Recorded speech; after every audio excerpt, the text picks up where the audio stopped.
ఖమ్మం జిల్లా పెనుపల్లి మండలంలో రెవెన్యూ అధికారుల అక్రమాలపై ప్రచురితమైన కథనాలను జిల్లా కలెక్టర్ స్పందించారు. సీలింగ్ ప్రభుత్వ భూమిని అక్రమంగా ప్రైవేటు వ్యక్తులకు బదలాయించినట్లు ఘటనలో పెనుపల్లి తహసీల్దార్ శ్రీనివాస్ యాదవ్ తో పాటు చింతగూడెం గ్రామ పంచాయతీ అధికారి రవిపై సస్పెన్షన్ వేటు పడింది. సుమారు 5 కోట్ల విలువ పైన ప్రభుత్వం భూమిని నిబంధనలకు విరుద్ధంగా ప్రైవేటు వ్యక్తి పేరిట డిజిటల్ సంతకాలు చేసి బదలాయించినట్లు విచారణలో తేలడంతో కలెక్టర్ ఈ కఠిన నిర్ణయం తీసుకున్నారు. ప్రభుత్వ భూముల పరిరక్షణలో నిర్లక్ష్యం వహించిన అధికారులపై ఎలాంటి ఉపేక్షణ లేదని కలెక్టర్ స్పష్టం చేశారు.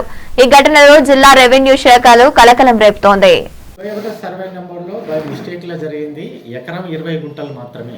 అది మాత్రమే మనం డిఎస్ ఉంటే డిఎస్ చేయడం జరిగింది. బై మిస్టేక్లో జరగడం వల్ల మళ్ళీ మనం దాన్ని రివోక్ చేయడానికి ఈరోజు వాటికి ఉన్న ఒక పహనీలును ప్లస్ రిపోర్ట్లు ఫిజికల్ వెరిఫికేషన్ రిపోర్ట్ అన్నీ తీసుకొని దాని క్యాన్సిలేషన్కి సబ్ కలెక్టర్ గారికి నివేదిక పంపడం జరుగుతుంది.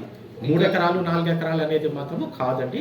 నేను చేసింది డిఎస్ వాళ్ళ అంతకుముందు ప్రీవియస్ అప్లై చేసి ఉన్నది కాబట్టి డిఎస్ పెండింగ్ కాబట్టి అది ఎకరం 20 గుంటలు ఎకరం 20 గుంటలు ఉన్నదాన్నే బై మిస్టేక్లు జరిగింది. కానీ 3 ఎకరాలు 4 ఎకరాలు అంటున్నారు కానీ 4 ఎకరాలు నేను చేయలేదు. ఎకరం 20 అది బై మిస్టేక్ జరిగింది కాబట్టి నేను ఏమంటే దాన్ని సబ్ కలెక్టర్ గారికి నివేదిక పంపి రివోక్ చేయడం జరుగుతుంది.